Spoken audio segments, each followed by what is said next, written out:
إذا الشمس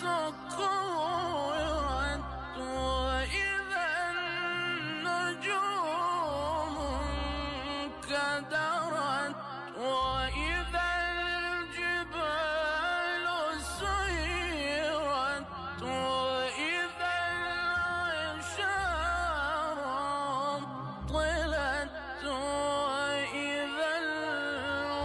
الوحوش حشرت